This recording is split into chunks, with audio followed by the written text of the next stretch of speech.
Wow. That's about all I got. Wow. Can we give the band Go Deeper some more love?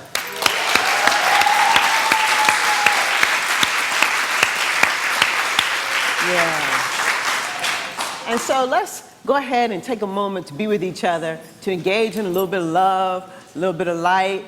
Stand up and give somebody a hug, tell somebody hi, look in their eyes, let them know they matter, that their life matter.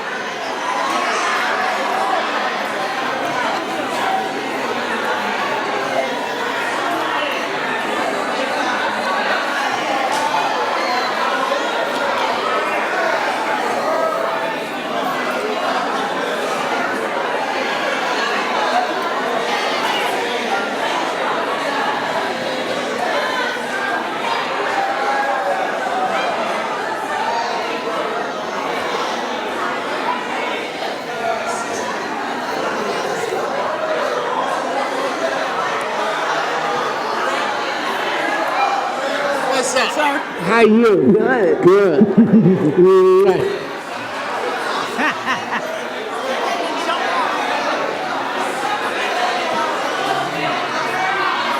Ah, don't look pretty. Thank you, man. All right, all right.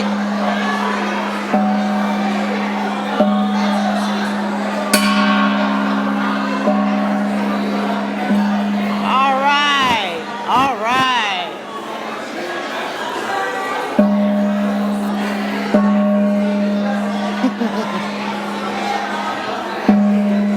All right, all right.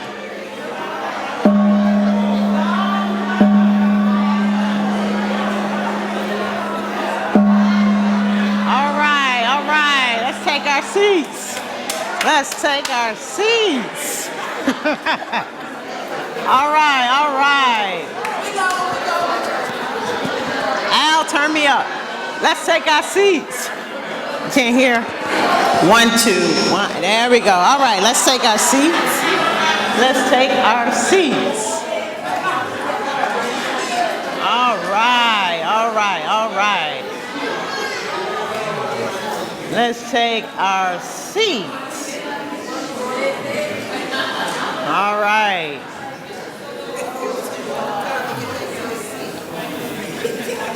All right. Okay. All right. Let's take our seats. Let's take our seats. All right. So we are continuing on this month with our theme for the year, which is change. And this month, our theme is change what you see. Change what you see. We are working with principle number 8 and number 9 from our spiritual principles. Spiritual principle number 8 is we believe that the universal spirit, which is God, operates through a universal mind, which is the law of God, and that we are surrounded by this creative mind, which receives the direct impress of our thought and acts upon it. Spiritual principle number 9, we believe in the healing of the sick and control of conditions through the power of this mind. I think I said 7 and 8. I meant 8 and 9. We believe in the healing of the sick and control of conditions through the power of this mind. Change what you see.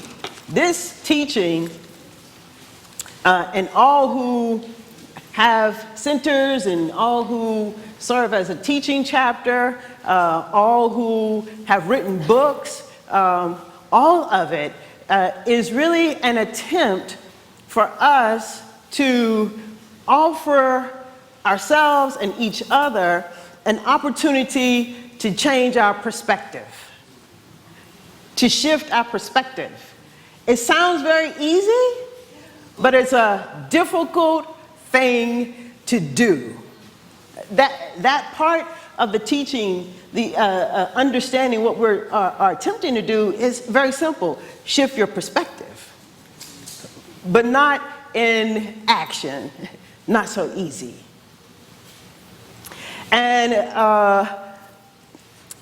I want to then just start us with a reading from The Daily Guide to Richer Living from Ernest Holmes and Raymond Charles Barker. I'm reading from September 7th. And the title of the reading is The Law of Good Brings Me Satisfaction. There is a power operating through, a presence inspiring, an intelligence guiding, and a law of good sustaining you.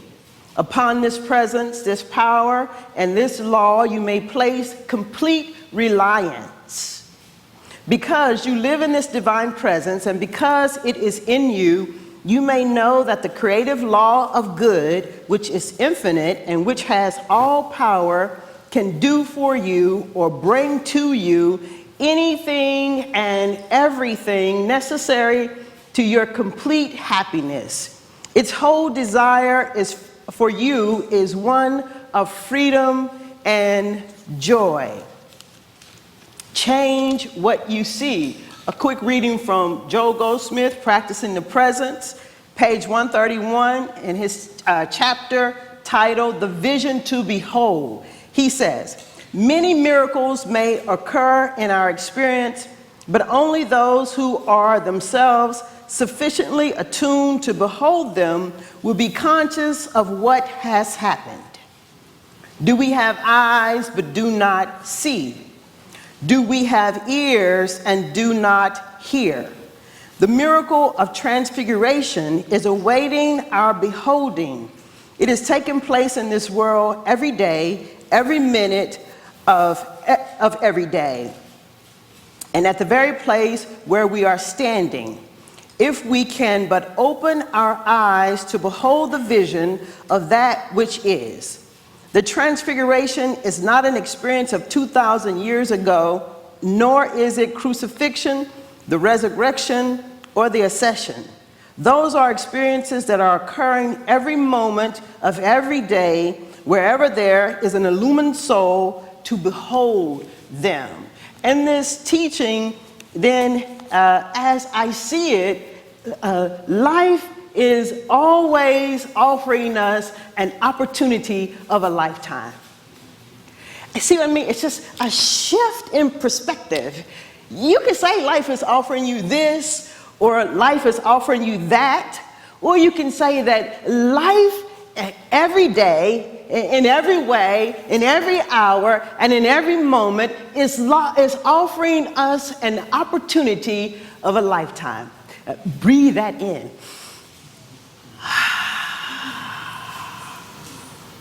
And so, in this teaching then, we come together to understand this, to clarify what we mean when we say Christ consciousness, to clarify what we mean when we talk about what's within us.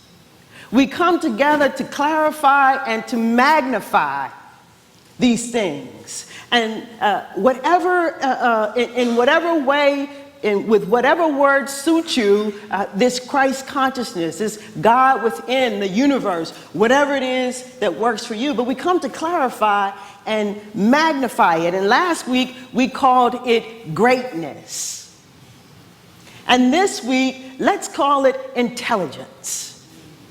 So we come then to clarify and to magnify our greatness and our intelligence. We come to clarify and to magnify our oneness. So, I have a lot of readings today. I'm sorry, y'all. Science of Mind textbook. Ernest Holmes speaks of this intelligence. He says, if a man is intelligent, he will naturally seek to free himself from misery and unhappiness. Theology may say that this is a selfish motivation, but it is exactly what we all are trying to do and calling it by a different name.